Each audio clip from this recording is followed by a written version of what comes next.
Hello students, मेरा नाम है लोकेश और आज हम पढ़ने वाले हैं एफडीआई के बारे में, यानी कि प्रत्यक्ष विदेशी निवेश क्या होता है। मैं इसको सिंपल तरीके से समझाने की कोशिश करूंगा। चलिए स्टार्ट करते हैं। प्रत्यक्ष विदेशी निवेश। प्रत्यक्ष विदेशी निवेश का मतलब ये होता है कि जब कोई एक देश दूसरे देश में कोई कारखाना या कोई फैक्ट्री खोलना चाहे तो उसको हम बोलेंगे प्रत्यक्ष विदेशी निवेश। एग्जाम्पल के लिए यूएसए है, वो इंडिया के अंदर कोई बिजनेस करना चाहते हैं, या तो यहाँ से कोई कंपनी आएगी यहाँ पर, या कोई व्यक्ति कुछ भी, अगर कोई भी यहाँ पर इंडिया में बिजनेस करना चाहेगा तो हम बोलेंगे इंडिया के लिए प्रत्यक्ष विदेशी यानी कि एफडीआई हुई, प्रत्यक्ष विदेशी निवेश। यानी कि एक देश जब दूसरे देश के अंदर व्यापार करने के लिए कोई कारखाना या कंपनी खोलना चाहता है तो उसको हम बोलते हैं प्रत्यक्ष विदेशी निवेश। बात करें एफडीआई की तो एफडीआई दो प्रकार की होती है।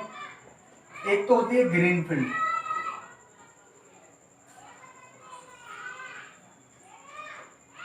और दूसरी होती है पोर्टफोलियो।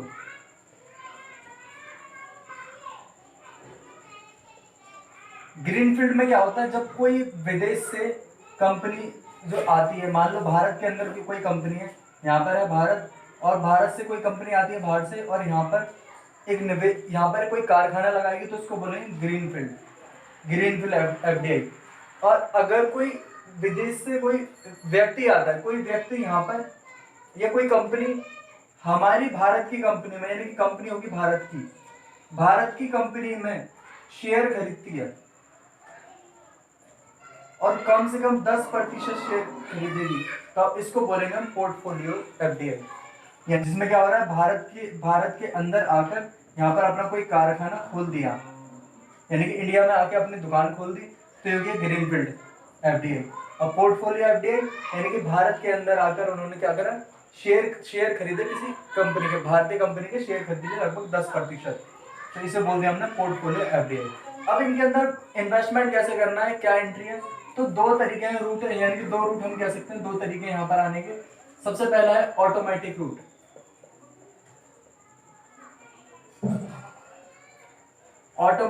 और दूसरा है सरकारी रूट।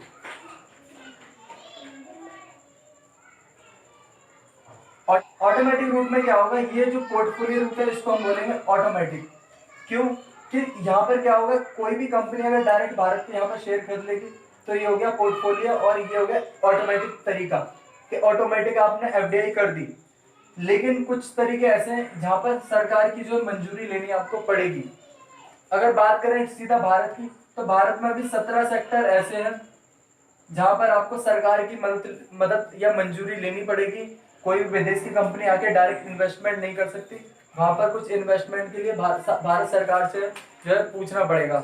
इसके कुछ एग्जाम्पल है जैसे प्रेस मीडिया, रक्षा विभाग या खनिज से। अब बात करते हैं भारत में एफडीआई की, तो भारत में एफडीआई जो शुरुआत हुई थी 1991 में हुई थी। 1991 में जो हमारे देश के प्रधानमंत्री थे वो थे पीवी नरसिम्हा राव, और जो फाइनेंस मिनिस्टर थे उस टाइम वो थे हमारे मनमोहन सिंह। तो 1991 में क्या था, देश की जो हालत थी बहुत ही खराब थी, आर्थिक रूप से देश की दिक्कत थी। तो यहाँ पर पीवी नरसिम्हा राव और मनमोहन सिंह की सलाह से क्या हुआ, हमने क्या करा, एक एफडीआई जो है शुरुआत कर दी, यानी कि एफडीआई यानी कि विदेशों को भी हमने अपने यहाँ पर कंपनी खोलने की भी शुरुआत कर दी। तो जब से यानी कि 1991 से जो है एफडीआई भारत में आया। अगर हम एफडीआई के क्षेत्र के बारे में बात करें तो यहाँ पर क्या, सरकार की मंजूरी के हिसाब से जो है सरकार मंजूर करेगी कि आपको कितने % एफडीआई कहाँ रख सकते हो। तो अभी जो है इन्होंने कोयला खनन के ऊपर 100% एफडीआई की, यानी कि 100% कोई विदेशी जो है उसको ले सकता है, एक्वायर कर सकता है। फिर नेक्स्ट है कॉन्ट्रैक्ट मैन्युफैक्चरिंग। कॉन्ट्रैक्ट मैन्युफैक्चरिंग के अंदर भी मैन्युफैक्चरिंग के अंदर भी 100% है। और जो डिजिटल मीडिया है यहाँ पर 26%। और जो सिंगल ब्रांड के ऊपर अभी बात चल रही है यहाँ पर, तो पहले क्या होता था भारत के अंदर कि पहले क्या होता था भारत के अंदर कि जो कोई भी कंपनी है अगर उसको ऑनलाइन सामान बेचना है तो इंडिया में आके पहले अपना फिजिकल स्टोर भी कम से कम कुछ 30% के आसपास खोलना पड़ेगा और कुछ भागीदारी भी होगी। तो अब इस पर सरकार क्या थोड़ा छूट देने की सोच रही है, तो देखते हैं ऐसा कब होता है। और मुझे लगता है कि आपको एफडीआई इस वीडियो के माध्यम से थोड़ा बहुत समझ में आया होगा। बाकी कुछ चीज़ें आप बुक से पढ़ेंगे तो शायद आप एफडीआई के लाभ या हानि की। तो लाभ की अगर हम बात करें, सबसे पहले विदेशी निवेश होगा तो जो आर्थिक विकास है उसमें तेजी आएगी। तो पहला जो लाभ हुआ वो आर्थिक विकास।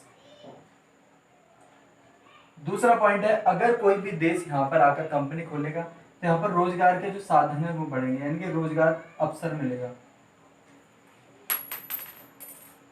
फिर तीसरा है, जब आर्थिक विकास आएगा, रोजगार के अच्छे साधन होंगे तो देश के पास राजस्व आएगा, यानी कि पैसा आएगा, राजस्व संसाधन।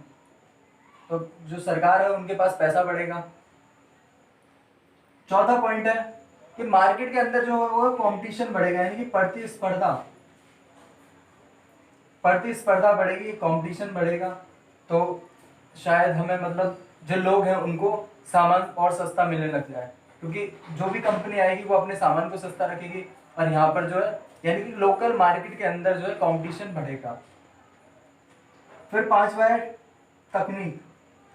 विदेशी कोई जब यहाँ पर आएगी, विदेशी जो कंपनी आएगी तो वो अपनी तकनीक लेकर आएगी, उस तकनीक को हम भी सीखेंगे। छठे पॉइंट की बात करें तो छठा पॉइंट हमारा हो सकता है कि आय वृद्धि होगी लोगों की, यानी कि आय स्तर में वृद्धि होगी, सुधार होगा। सातवां पॉइंट ये है क्या, जब ये सब होगा, कंपनी कोई खुलेगी तो वहां पर क्या होगा, उत्पादन जो क्षमता है वो भी बढ़ेगी। और यहाँ पर क्या होगा, फिर एक जब कंपटीशन होगा तो छोटे छोटे व्यापार और बढ़ना शुरू होंगे, यानी कि जो ऋण है वो ऋण मिलने लगेगा बैंकों से या कहीं, भारतीय कंपनियों को भी ऋण मिलेगा, छोटे छोटे जो जो उद्योग धंधे हैं वो भी खुलेंगे। तो ये 7-8 कुछ फायदे हो सकते हैं, आप इन पॉइंट्स को एक बार लिख सकते हैं। इसके नुकसान की, तो पहला नुकसान जो हो सकता है या हानि हो सकती है, सबसे पहला है कि स्वामित्व खोने का डर।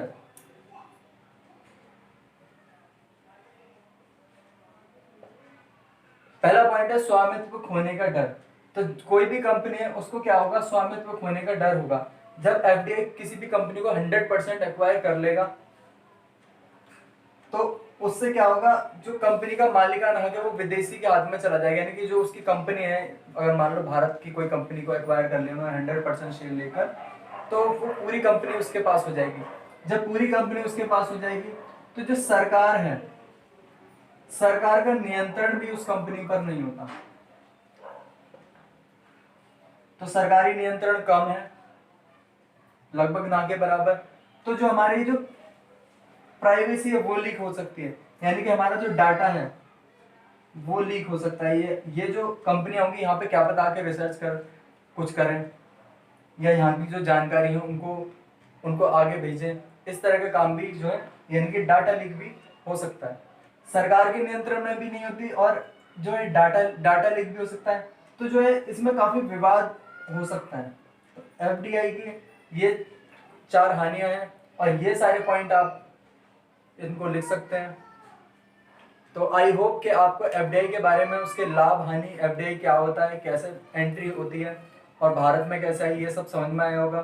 तो स्टूडेंट्स, अगर ये वीडियो आपको समझ में आई हो तो वीडियो को शेयर करें, लाइक करें और अगर कोई सुझाव हो तो नीचे कमेंट करें। And thanks for watching this video.